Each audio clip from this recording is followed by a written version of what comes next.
C'est bon? T'attendais-tu à ça? Non. Mais il est pas mauvais, hein? Elles sont encore un peu croquantes, les pâtes, mais ça se mange. Il y a beaucoup de saveurs, mais c'est un peu crunchy. Ça me fait penser aux soupes que je mangeais quand j'étais étudiant. Ils sont légers, pratiques et se conservent pendant des années. Les repas lyophilisés gagnent en popularité auprès des amateurs de plein air. Well, primarily the backpackers who need to pack really lightweight would want to minimize the food or ingredients they have to bring for the trip. Et tout d'abord, qu'est-ce que les repas lyophilisés?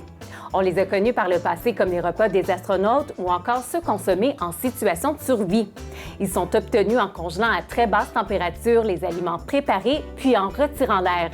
C'est un processus qui permet de transformer directement la glace en vapeur, ce qu'on appelle la sublimation. So it's a vacuum process that basically vacuum extracts all the moisture, but leaves everything else behind. It takes about 24 hours to do a cycle. C'est un processus qui est énergivore, ce qui explique en partie le coût élevé des aliments. Ici, par exemple, on parle d'un prix de 18,50 $ pour une portion de 143 grammes. C'est aussi un procédé qui est différent de la déshydratation. Through the dehydration process, food can become misshapen, and it doesn't necessarily look the same when you rehydrate it as it was with freeze drying. Pour consommer un repas lyophilisé, il suffit d'ajouter de l'eau bouillante et d'attendre une dizaine de minutes. C'est pratique quand on part en camping ou en randonnée.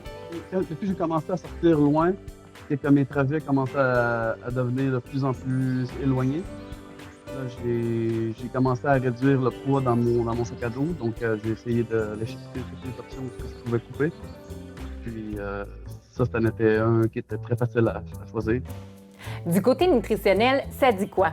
Eh bien, l'apport nutritif d'un repas dépend des aliments qui sont utilisés pour le préparer.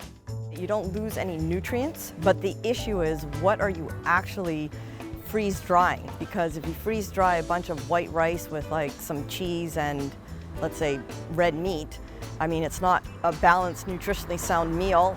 Face à la multitude d'options dans les magasins, qu'est-ce qu'il faut regarder pour faire un bon choix?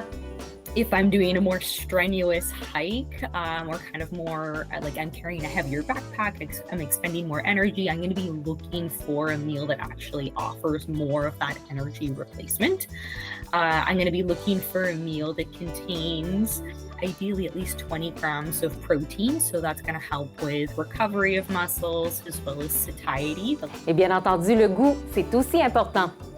Il y en a qui sont très bons, que ça goûte bon, puis il y en a qui sont moins bons. Bon appétit!